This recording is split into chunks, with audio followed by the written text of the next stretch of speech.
अस्सलाम वालेकुम स्टूडेंट्स, कैसे हैं आप सब। अगर आपने अभी तक मेरे चैनल को सब्सक्राइब नहीं किया तो मेरे चैनल को सब्सक्राइब करें और बेल के नोटिफिकेशन को प्रेस कर दें ताकि जो मेरी आने वाली लेटेस्ट वीडियोस हैं वो आप तक पहुंच जाए। तो आज की जो मेरी वीडियो है इसमें चैप्टर नंबर 6 का जो सप्लीमेंट्री प्रॉब्लम है उसका क्वेश्चन नंबर 50 जो है उसको एक्सप्लेन करने लगी हूँ। तो सबसे पहले क्वेश्चन की स्टेटमेंट को रीड कर लेते हैं। स्टेटमेंट में क्या लिखा है, इवेल्युएट करना है हम लोगों ने। एक इंटीग्रल गिवन है मेरे पास जिसमें हमारे पास जो पॉइंट्स हैं, लिमिट्स हैं, वो एक्स और वाई की फॉर्म में है। ठीक है, पहले हमारे पास x की वैल्यू 1 है, y 0 है, यहाँ पे y 1 है, सॉरी x 1 है और अगेन y 0 है। ठीक है, तो इस तरह से हमारे पास लिमिट्स जो है सॉरी -1 है। ठीक है, ये यहाँ पे एक मिस्टेक है, यहाँ पे माइनस मतलब x की वैल्यू फिर -1 और y 0 है। ठीक है, और हम लोगों ने इस इंटीग्रल जो को सॉल्व करना है अलोंग द फॉलोइंग पाथ्स, मतलब हमारे पास जो है पाथ गिवन होगा और हम लोगों ने इस इंटीग्रल को सॉल्व करना है। ठीक है, अब सबसे पहले क्वेश्चन नंबर जो 50 है इसका ए पार्ट की स्टेटमेंट को रीड करें। तो उसमें क्या लिखा है, स्ट्रेट लाइन सेगमेंट्स फ्रॉम, हम लोगों की जो लाइन सेगमेंट है वो कहाँ से कहाँ तक जा रही है। अगर आप इस क्वेश्चन को देखें तो फ्रॉम किधर किधर से, पहले मेरे पास 1 0 से 1 1 में जा रही है, फिर -1 1 से किधर जा रही है, -1 0 पे। ठीक है, तो अब हम लोगों ने क्या करना है, अगर मैं इन सारे पॉइंट्स को देखूं तो जब मेरे पास x की वैल्यू 1 है, y 0 है, तो यहाँ पे एक पॉइंट जो है वो इस एक्सिस पे आता है। ठीक है, एक्सिस पे पॉइंट कब आता है, जब मेरे पास कोई एक टर्म जो है वो कौन सी होती है, 0 होती है।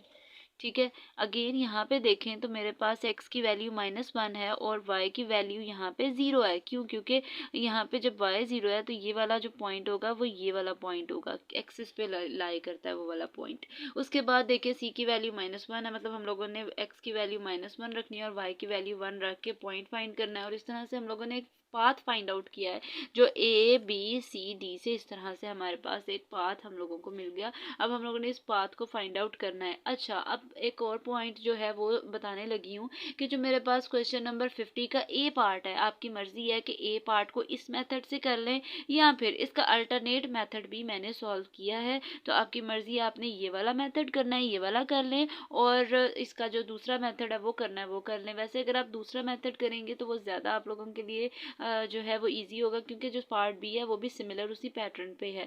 अगर इस क्वेश्चन को देखें, इन द गिवन इंटीग्रल, हम लोगों ने ये वाला जो है मेथड से किस तरह से सॉल्व किया है। मेरे पास एक इंटीग्रल गिवन था, ठीक है, उसमें मैंने ये देखिए ये है, तो dx के साथ m होता है और dy के साथ क्या होता है, n होता है। तो -y/x² + y² और n की वैल्यू क्या हो गई, x/x² + y²। ठीक है, फिर मैंने क्या करना है, जो मेरे पास m गिवन है उसको पार्शियली y के रिस्पेक्ट से डिफ्रेंशिएट कर देना है और जो मेरे पास n वाली वैल्यू है उसको पार्शियली डिफ्रेंशिएट करना है, किसके रिस्पेक्ट से, x के रिस्पेक्ट से। जब मेरे पास इसको डिफ्रेंशिएट करूंगी तो मेरे पास नीचे वाली टर्म का स्क्वायर आ जाएगा, मतलब ये हमारे पास u/v की फॉर्म में है, ये वाला भी टर्म और ये वाली भी टर्म।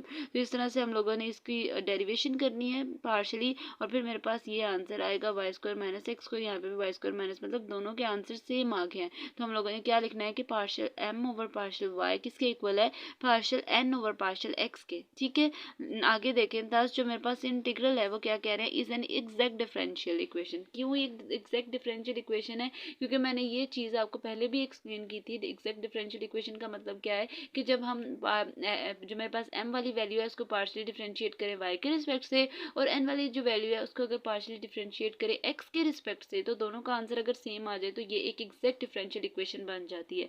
तो वही चीज़ हम लोगों ने यहाँ पे लिख दिया है कि ये मेरे पास एक एग्जैक्ट डिफरेंशियल इक्वेशन बन गई है।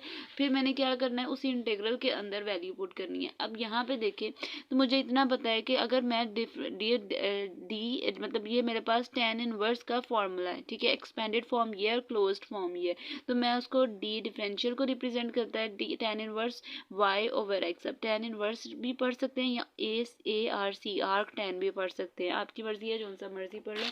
तो मैं इसके बाद मैंने क्या करना है, जब मैं इसकी जो इंटीग्रेशन करूंगी तो डी और इंटीग्रल डिफरेंशियल इंटीग्रल से कैंसिल आउट हो जाएगा और tan इनवर्स y/x आ जाएगा और लिमिट्स मेरे पास इस तरह से आ जाएंगी। फिर मैंने लिमिट्स पुट करनी है। अब लिमिट्स पुट करने के बाद tan इनवर्स नेगेटिव कहाँ पे आता है, यहाँ पे जब मैंने वी वाला पॉइंट देखा तो यहाँ पे जो है पाई माइनस tan इनवर्स आता है। ठीक है, जब इसकी इंटीग्रेशन आप एक्सपैंड करते हैं, फिर उसके बाद माइनस, जब ये वाली इसके साथ कोई भी साइन नहीं है, सिंबल जो है प्लस का है, तो फिर हम लोगों ने इसको tan इनवर्स 0/n नंबर 0 ही आएगा। ये मेरे पास tan इनवर्स 0 0 होता है, tan इनवर्स 0 0 होता है, 0 0 आ जाएगा और पाई मेरे पास इसका आंसर आ जाएगा। ये तो था मेरे पास इसका फर्स्ट मेथड। अब मैंने इसकी हेडिंग लिखी है नेक्स्ट के अल्टरनेट मेथड भी लिखा है। तो अल्टरनेट मेथड को सॉल्व करने के लिए क्या करेंगे, अलोंग ए बी। अब मैंने क्या करना है, ए से बी जब मैं मूव कर रही थी, अगर मैं डायग्राम को देखूं तो ये देखें ए से बी मेरे पास इंटीग्रल था, तो मेरे पास एक्स की वैल्यू दोनों में क्या है 1 है, तो एक्स 1 आएगा, तो टी एक्स किसकी इक्वल हो जाएगा 0 के। और चेंज किस में आ रहा है वाई में, तो किधर से किधर तक आ रहा है 0 is less than equal to y is less than equal to 1। ठीक है, इस तरह से मैंने फिर इसमें पुट करनी है ये सारी वैल्यूज। जब मैंने डी एक्स 0 पुट कर दिया ये टर्म खत्म हो गई, एक्स की जगह 1 आ जाएगा, डी वाई ऊपर आ जाएगा और इसकी जगह भी 1 आया, 1 का स्क्वायर 1 ही होता है, तो 1 प्लस वाई स्क्वायर आ गया। अब ये tan इनवर्स वाई का फॉर्मूला है। ठीक है, तो फिर हम लोगों ने tan इनवर्स वाई लिख देना और लिमिट लगा देनी है, तो मतलब इंटीग्रेशन, इसकी इंटीग्रेशन ली ना तो वो tan इनवर्स वाई आता है। फिर लिमिट्स पुट करनी है, लिमिट्स पुट करने के बाद जो मेरे पास आंसर आएगा वो क्या आ जाएगा, अगर आप इस क्वेश्चन को देखें तो पाई बाय 4 माइनस जो है 0। क्यों, क्योंकि tan इनवर्स वाई की जगह जब 1 पुट करेंगे तो पाई बाय 4 आ जाएगा, और जब हम tan इनवर्स 0 पुट करेंगे तो वो 0 ही आ जाएगा। तो पाई बाय 4 मेरे पास अलोंग ए बी जो इंटीग्रल था वो इसका आंसर आ गया। अब नेक्स्ट देखिए अलोंग बी सी। जब मैं बी से सी तक जा रही हूँ तो इसमें मेरे पास अगर पॉइंट देखा जाए तो y की वैल्यू में y की वैल्यू 1 है और x की वैल्यू चेंज हो रही है, 1 से -1 में हो रही है। तो फिर मैंने उसकी y की वैल्यू 1 रखनी है। जब y 1 है तो इसका मतलब जब मैं इसका डिफरेंशियल लूंगी dy 0 के इक्वल आ जाएगा, 1 is less than equal to 1 is less than. अब देखें ये मैंने इसकी जो है वो सिंबल चेंज क्यों किया है, क्योंकि 1 बड़ा है, ये वाली वैल्यू -1 छोटी होती है। तो इस तरह से हम लोगों ने इसकी x की वैल्यू लिमिट्स लिख दी है। फिर मैंने इंटीग्रल लिखा बी सी के अलोंग वैल्यूज पुट किया, अगेन पुट करने के बाद इसमें मेरे पास माइनस tan इनवर्स x आ गया। इंटीग्रेशन की वैल्यूज पुट करेंगे तो मेरे पास क्या आंसर आ जाएगा पाई बाय 2। ठीक है, tan इनवर्स x की जगह क्या पहले पुट करेंगे tan इनवर्स -1, फिर माइनस tan इनवर्स 1 आ जाएगा। फिर जब हम सिंप्लीफाई करेंगे तो मेरे पास इसका पाई बाय 2 आंसर आ जाएगा। नेक्स्ट देखें, इसके बाद जो मेरे पास लास्ट इंटीग्रल है वो क्या है कि मैं सी से डी मूव करूंगी। अगर मैं इसकी डायग्राम को देखूं, अगेन अगर मैं आपको इसको दिखाऊं तो सी से डी मेरे पास मूवमेंट देखें, एक्स की वैल्यू -1 है, वाई की वैल्यू चेंज आ रही है, 1 से 0 के दरमियान में आ रही है, तो एक्स की वैल्यू -1 रख देनी है और डी एक्स किसके इक्वल आ जाएगा 0 के इक्वल आ जाएगा। जब मैंने डी एक्स 0 के इक्वल रख लिया, नेक्स्ट देखें तो मैंने जो लिमिट है वो 1 से 0 रखनी है और फिर इसकी अगेन इंटीग्रेशन होनी है, मतलब तीनों इंटीग्रल्स की इंटीग्रेशन सेम इसी पैटर्न पे हुई है। वैल्यूज पुट करनी है, वैल्यूज पुट करने के बाद जो मेरे पास फाइनल आंसर आया वो पाई बाय 4 हो गया, 0 प्लस पाई बाय 4, तो इसका आंसर फाइनल क्या आएगा पाई बाय 4 ही आ जाएगा। फिर मैंने क्या करना है, मैंने तो इस इंटीग्रल की इंटीग्रेशन फाइंड आउट करनी थी। तीनों इंटीग्रल का सम करें, A B plus integration of A B plus integration of integral of A B C plus integral of C D. तीनों के जो वैल्यूज आई उनका सम करें तो मैंने इसको सिंप्लीफाई करके देखा, 4 इसका एलसीएम आया, फिर क्या आया pi plus 2 pi plus pi, तो क्या आ जाएगा 4 पाई, 4 4 से कैंसिल आउट हो जाएगा और पाई मेरे पास इसका फाइनल आंसर आ गया। ये तो था इसका पार्ट जो मेरे पास ए था। अब मैं मूव कर रही हूँ, इसका पार्ट भी सेम इसी पैटर्न पे है, लेकिन अब हमारे पास जो पॉइंट्स पहले अपवर्ड थे अब डाउनवर्ड हमारे पास पॉइंट्स आएंगे।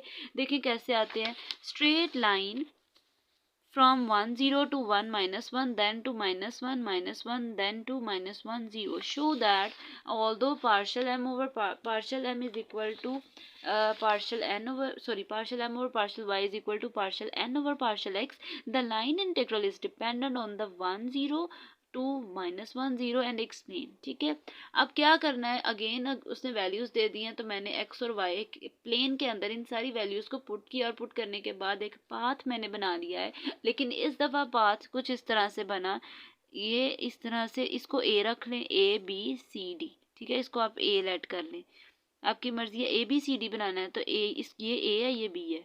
ठीक है, ये मैंने इस तरह से एक पाथ लिया है, ये मेरे पास A से B आ रहे हैं, B से C आ रहे हैं, C से D आ रहे हैं। ठीक है, अगर मैं इसको यहाँ पे इसको A कर दें और इसको B का नाम दे दें, ठीक है।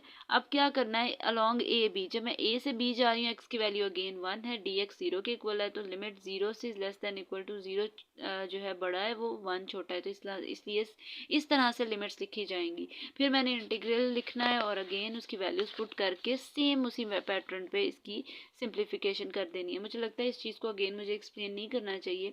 सेम मैंने उसकी वैल्यूज पुट की, उसके बाद उसकी इंटीग्रेशन की। ये tan इनवर्स की इंटीग्रेशन होती है, जो भी वेरिएबल आएगा, अगर x होगा तो x आ जाएगा, y है तो y आ जाएगा, z है तो z आ जाएगा। उसके बाद देखें, इसके बाद अगर जो मेरे पास फाइनल आंसर आया वो क्या आ गया है, -π/4। नेक्स्ट देखें, इसके ही नेक्स्ट पाथ है अलॉन्ग बी सी। जब मैं बी सी के अलॉन्ग मूव कर रही हूँ तो मेरे पास क्या आंसर आया वो भी देख लें। इसमें y की वैल्यू -1 है, dy अगेन 0 है, और 1 is less than equal to x is less than equal to -1। Limits put की और सिंप्लीफाई किया तो -π/2 मेरे पास इसका आंसर आया।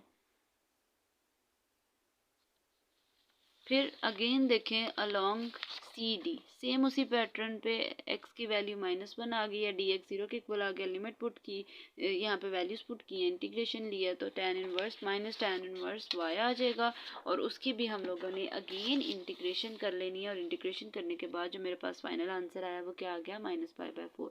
अब यहाँ पे देखें तो मेरे पास सेम उसी पैटर्न पे इंटीग्रल पूरा लिखा और फिर तीनों इंटीग्रल का सम लिख दिया। जब मैं तीनों वैल्यूज का सम करूंगी तो मेरे पास -π आंसर आएगा। अब इस क्वेश्चन का जो आंसर आया, अगर आप देखें तो ऊपर जब मैं मूवमेंट कर रही थी उन पॉइंट्स की तो आंसर π आया, लेकिन जब मैं डाउनवर्ड मूव किया तो आंसर -π आ गया। ठीक है, क्यों? क्योंकि हम पहले जो है मूवमेंट एंटी क्लॉकवाइज थी, अब क्लॉकवाइज है, तो वो ऊपर प्लस आ जाएगा, नीचे माइनस आ जाएगा। ये तो मेरे पास इन दोनों के आंसर्स आ गए। बाद में उन्होंने पूछा है कि बताएं कि ये जो मेरे पास पाथ है वो किस पे डिपेंड करता है, बताएं ये पॉइंट्स पे डिपेंड कर भी रहा है कि नहीं। तो हम लोगों ने क्या लिखना है लास्ट पे, थोड़ी सी जो है इसकी इस तरह से हम लोगों ने वैल्यूज लिख देनी है। From part A it is clear that, कहता है पार्ट ए से हम लोगों को इस चीज का पता लगा कि partial M over partial Y is equal to partial N over partial X equal आ गया था ना। ठीक है, तो उसने कहा कि दोनों तो आंसर्स इक्वल थे, but the line integral is depending on the path. के कह रहा है कि जो लाइन इंटीग्रल है वो डिपेंड करता है पाथ पे। क्यों? क्योंकि आगे उसने लिखा है, उसने पाथ भी बता दिया 1 0 से -1 0 पे, बिकॉज व्हेन वी डायरेक्टली, क्या कह रहा है कि अगर हम पाथ उसका नहीं बनाते, ठीक है, मिसाल के तौर पे अगर मैं उसका पाथ नहीं बना रही फ्रॉम 1 0 टू -1, वो कह रहा है किसी एक पॉइंट से दूसरे पॉइंट पे जा रहा हूँ लेकिन मैं पाथ उसका नहीं बना रहा, देयर इज अ पॉइंट, तो फिर एक और पॉइंट बीच में आ सकता है 0 0। ठीक है, तो फिर हम उसका क्या करेंगे? कहता है इस चीज को ओवरकम करने के लिए, खत्म करने के लिए हम लोगों ने उसका पाथ बनाया है। फिर वो क्या कह रहा है, where M and N are not defined, कहता है और एम और एन डिफाइन नहीं है इस पॉइंट पे। ठीक है, दैट इज वाई, ये जो कहता है इस वजह से द लाइन इंटीग्रल के जो लाइन इंटीग्रल है वो हमेशा पाथ पे डिपेंड करता है इन क्वेश्चन में। ठीक है, ये थी जी आज की मेरी वीडियो। होपफुली आपको मेरी वीडियो अच्छी लगी होगी। अगर आपको मेरी वीडियो अच्छी लगे तो वीडियो को लाइक करें और सब्सक्राइब करना मत भूलिएगा। तो इंशाल्लाह जो नेक्स्ट वीडियो होगी वो इससे फर्दर क्वेश्चन से रिलेटेड होगी। तो तब तक के लिए अल्लाह हाफिज़।